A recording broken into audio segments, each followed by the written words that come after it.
over the past 2 years, I've helped more than 30,000 people online start the Mediterranean diet and do it the right way. But most people, well, they make the same 5 mistakes over and over. And those mistakes are exactly what often keep them stuck. And so in this video, I'm going to show you the 5 biggest mistakes people make when starting the Mediterranean diet. And more importantly, you're gonna learn how you can avoid them so that you're not starting over again 6 months from now, retracing your steps and scrambling all over the place. If you fix these 5 things, just these 5 things, you'll already be ahead of 99% of beginners. You don't have to keep feeling frustrated that your friends and family don't believe that you have what it takes to succeed at improving your diet. And honestly, mistake number 5 is one almost everybody makes. It's not just beginners. And so if you avoid all of these, this could be the last diet change you ever have to make. And that is really exciting. Hey, I'm Dr. Anna, your Med Diet Doc. Make sure to subscribe to this channel so that you don't miss any of the videos I put on here. That will ultimately help you achieve your health goals faster. Okay, let's dive in with mistake number 1. And this is eating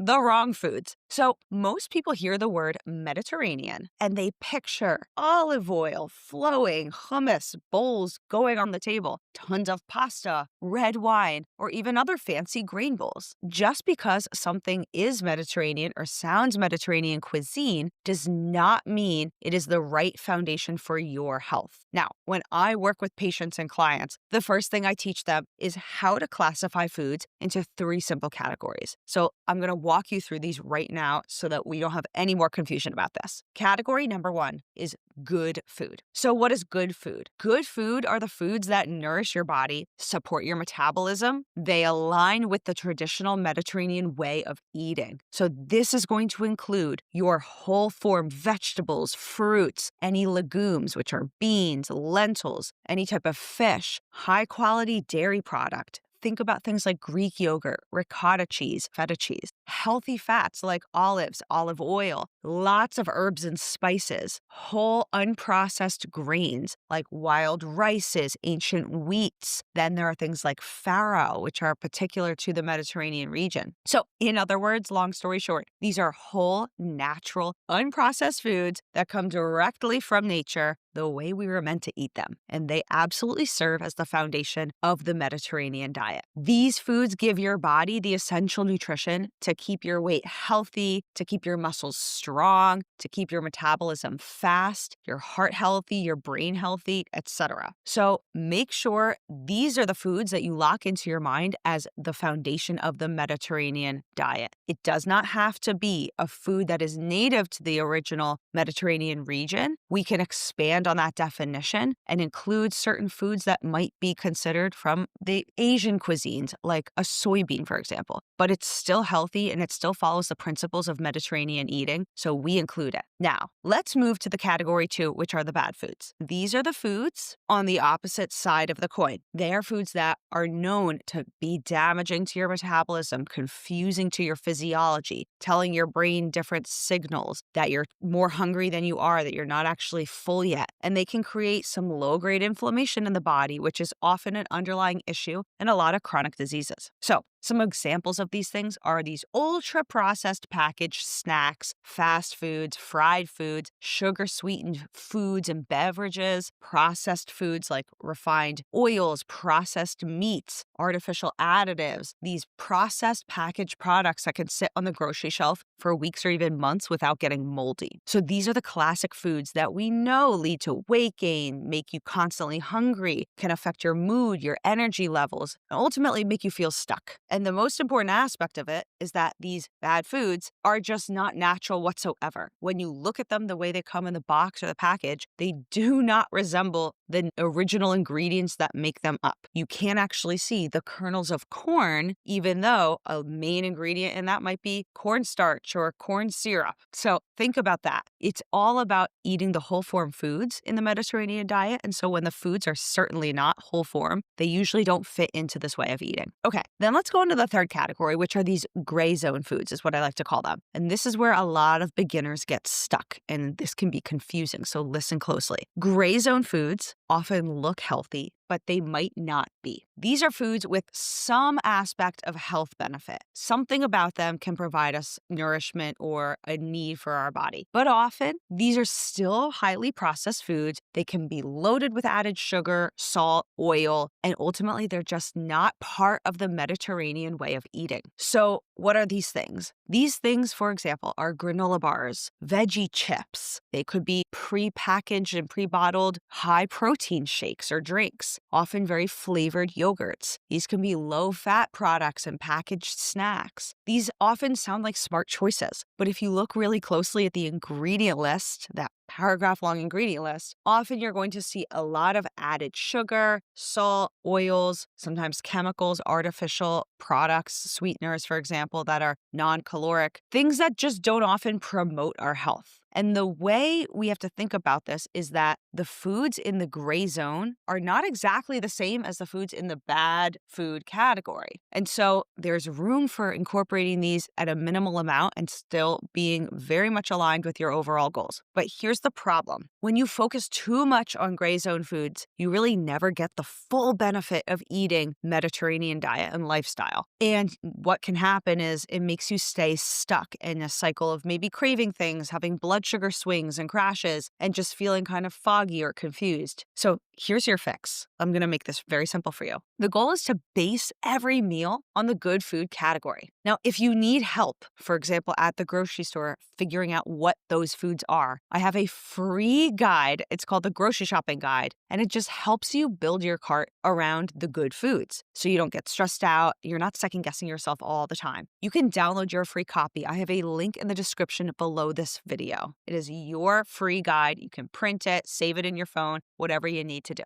Okay, that was a lot for mistake number 1. Let's go on to mistake number 2. And this is not creating balanced meals. So the thing is, and this is where a lot of people get tripped up, even if you're choosing the right individual foods, for example, you've gotten your grocery shopping down, a lot of people still don't know how to combine those foods into balanced meals that actually work for your health. So picture this. Let's take an example. You have a plate of pasta. Maybe it's pasta you even made yourself or you bought it from a really high quality store that sells local fresh made pasta or Italian brand pasta with some tomato sauce. Let's say then you have a salad with some lettuce, olive oil, maybe some sprinkled feta cheese, or you have just a piece of cooked fish for lunch. And all of these things absolutely are Mediterranean foods. But if you eat all of those dishes just in isolation and that's your whole meal, I would argue that's not really a balanced meal. And that's the mistake. See, a healthy meal is not just about the individual ingredients. It is about the combination of the ingredients to fuel your body right. So inside my private academy called the Healthy After 50 Academy, I really teach what I like to call the perfect meal formula. Now, this is really the secret sauce to building meals that are going to keep you full, energized, satisfied, without needing to constantly be snacking just an hour or 2 hours after your meal. So here's how it works. Every meal or snack should include the following 4 components to make it balanced. The foundation is going to be protein. You want to incorporate protein to support your metabolism. It's important for muscle health. It helps you reduce your cravings and makes you actually full after your meal.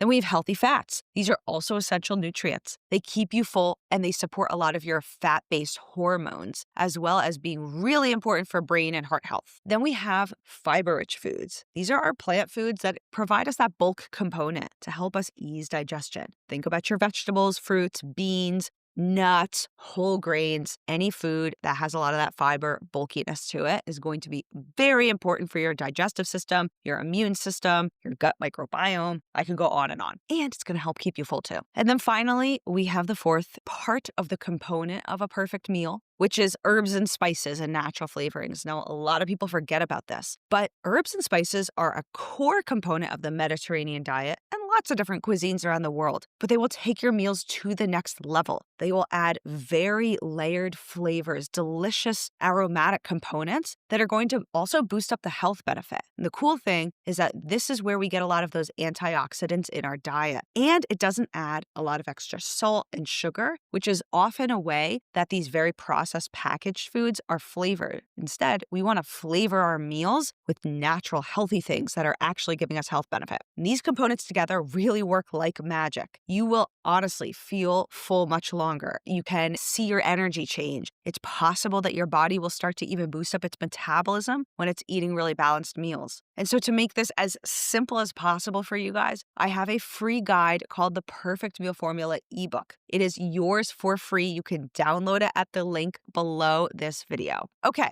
we're ready for mistake number 3. This is confusing hunger with cravings. And I see this happen all the time. Now let's talk about what happens between meals. So one of the biggest roadblocks I often see is when people just can't tell the difference between actual physical hunger and just a craving. And this matters a lot because if you're always eating and munching and snacking and craving things, especially if these cravings are for things in the gray zone or the bad food category, chips, candy, cookies, well, you're never going to give your body the chance to reset its natural signals and tame down some of that inflammation and tame down some of that noise and the mental chatter. So here's the difference. Picture this. Let's say it's 3 p.m., the middle of the afternoon, and suddenly you're feeling the urge to grab something. You notice your energy dips a little bit and you need a snack to just boost yourself up. And so you have this urge to grab a bag of chips or something sweet.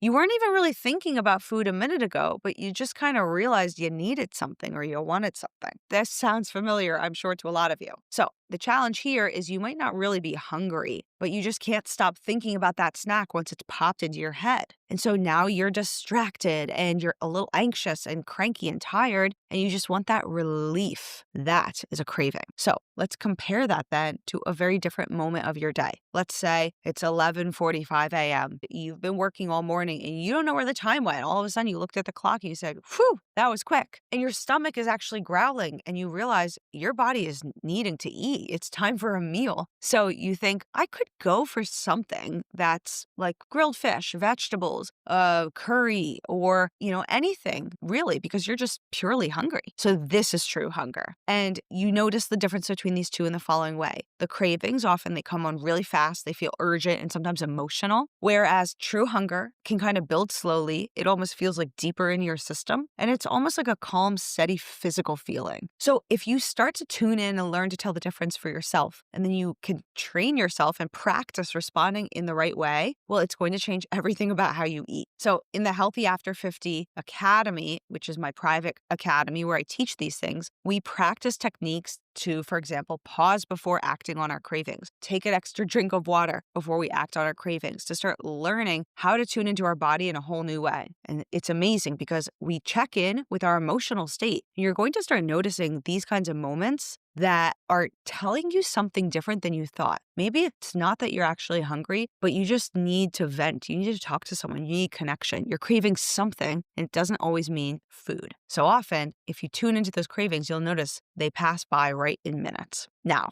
recognize that this is a skill. It's hard to distinguish hunger from cravings, and it's not always easy in every situation. So if you're able to start nailing this skill, it will be a game changer for your health. Why does this matter? This matters because it's going to help you stop overeating without just focusing on forcing yourself to do it and giving yourself really hard rules and restrictions. Instead, you're going to simply just eat when your body asks you to, and you'll be able to stop when it doesn't. It's an amazing thing. All right, let's move on to mistake number 4. And this is not knowing when to stop eating. So this is sort of the other side of the coin. Now, most people don't stop because they feel satisfied. Instead, they stop because something outside of them is telling them to stop. So maybe it's the plate is empty, a visual cue, or your TV show ended, or your spouse finished eating, so you feel like you have to stop too, or you're just too polite to leave food behind, or you've been taught as a kid to always clear your plate. So the challenge is that none of these cues actually reflect what your body truly needs. Let me show you what I mean. So walk through the scenario with me.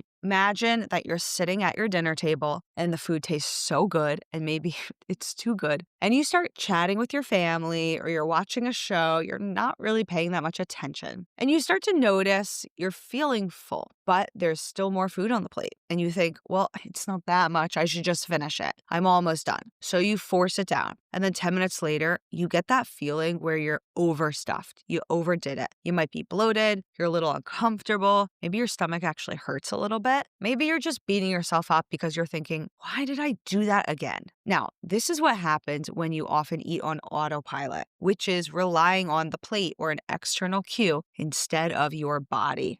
So now imagine a different moment. Let's say you're halfway through your meal, you're chit-chatting with those you're eating with, and you just decide to pause and put your fork or your spoon down. And you use this moment to check in with your body, and it feels good. You notice you feel all right. You're not stuffed and you're not starving. You're actually kind of full if you think about it. You're satisfied. So you think, I could stop here and feel light, clear, and energized after this meal. So this is what I teach when I use the 1 to 10 hunger scale. So I'll walk you through this. 1 is where you're super starving, shaky, irritable. Your body might even be hypoglycemic or with low blood sugar, and you definitely need to be eating something. 3 is where you feel stable in your body and the signals, but you know you're hungry and it's time to maybe eat a meal. So you go for it. 5 is where you're in the middle of eating and it feels like neutral. You're starting to notice your body is getting full, but you're not full. You're not stuffed, and you're definitely not hungry anymore. Then you get to a number 7, and this is where you feel that satisfied, comfortable feeling. You know you've satiated yourself. You're not hungry at all anymore, but you're not stuffed either. You're not in any pain or discomfort. Ideally, a number 7 is where you can roughly find your sweet spot. But then let's say in this scenario, you keep pummeling through that food and you get yourself to a 9 or a 10, that's where you're in pain. You're bloated, you're in pain, you know you overdid it. So your goal is to stop at a roughly a number 7 in your sweet spot. So in that moment, when you feel nourished, content, you know you could go another couple of hours, 3 to 4 ideally, without needing something else. This is that perfect moment to finish your meal. Now, at first, this might mean leaving food on your plate. So that could feel uncomfortable for some of you. But I'm telling you, over time, you might start to recognize that the benefits outweigh the risks there. You'll start to trust your body again, and you'll learn how much food is actually enough food for you without necessarily counting calories and weighing it all out. And recognize it might depend on the actual meal you're eating and the types of foods. So this is where portion control can actually start to become an automatic process for you, and you'll allow your body to lead rather than counting all these numbers all the time and being obsessive and almost compulsive about it. Okay, now, before we get to the last mistake and the 5th mistake of our list, I just want to make a quick special offer to all of you. If you made it all the way to this point of the video, congratulations. You're actually proving that you're someone who is committed to finishing something that you start, which is a huge deal. But you might also be thinking by now that, darn, you make some of these mistakes, maybe several or even all of them, and it feels overwhelming thinking about trying to fix them all. And that is okay. Honestly, I would be shocked if you weren't a little bit overwhelmed trying to work through this material. So the truth is, and this is true for pretty much everyone, fixing your health problems and fixing your diet is hard work. It is why so many people struggle with it. But I designed a very simple framework for you that just cuts out all the noise so you can get right to the results you're looking for. Now, if you want help applying my step-by-step framework for how to follow the Mediterranean diet alongside other people just like you who are adults over 50, you may be interested in joining my private academy. It's called Healthy After 50. Now, we offer a free call so you can talk to a member of my team and see if it's a right fit for you. There is zero commitment upfront. This is absolutely a free call that we offer just to tell you more about what it is that we do and if we can help you. So to book your free call, you will find a link below this video in the description. Okay, are we ready? We're going to now go into our 5th mistake on the list, and I'm telling you, almost everybody makes this. Well, here it is. Mistake number 5 is simply cutting calories instead of adding the right foods in first. So if I could scream one thing from the rooftops as a doctor, it would be this. Please stop trying to lose weight by just eating less. Now, at this point, I have been helping thousands of people online to start the Mediterranean diet and learn how to approach this in a sustainable way. And so many of them have shared with me that they find the Mediterranean diet after having tried some other diet or multiple other diets, which was usually a version of eat less, move more, count your calories, cut out these foods, only eat those foods. And so here's the problem with all of that. what they never tell you is that stuff was never designed to work for the long term because those approaches skip the most important part of all, which is the quality of your food.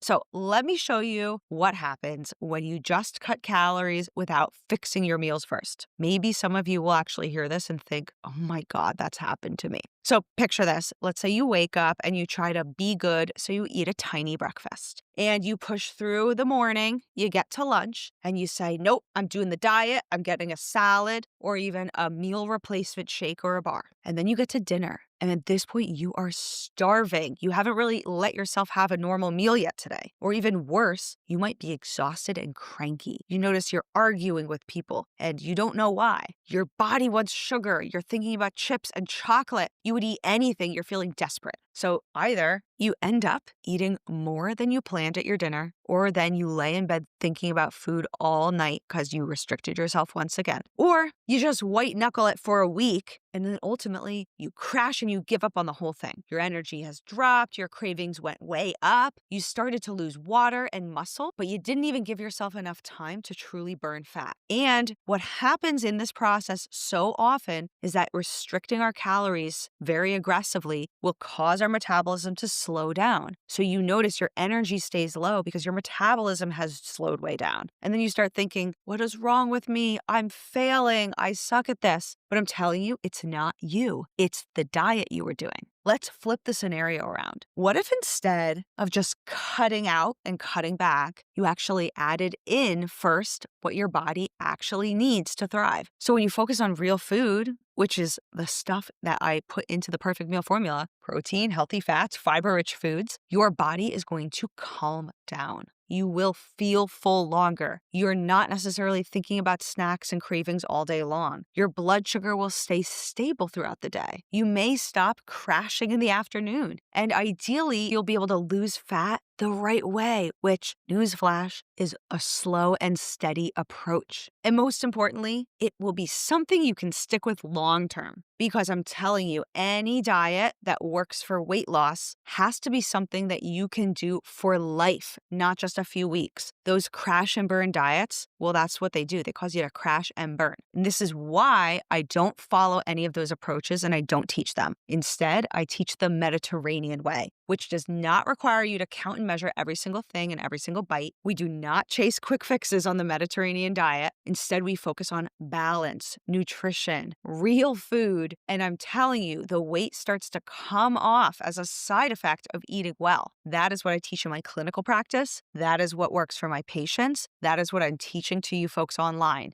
If you've struggled with diets before, this might be the thing that finally clicks for you. So these are the 5 most common mistakes that I see. So just to recap, avoiding them will honestly put you ahead of 99% of the people trying to get healthy with the Mediterranean diet. And if you really need some help applying this step-by-step, food, mindset, exercise, the habits, don't forget, start with my free guides. They're linked below this video. I've got the Perfect Meal Formula guide. I have my grocery shopping guide. I even have other goodies down there for you. And then once you do that, keep your learning going with all my other videos on this channel that will help you follow the Mediterranean diet and lifestyle with ease. Jump into those other videos and I'll see you over there.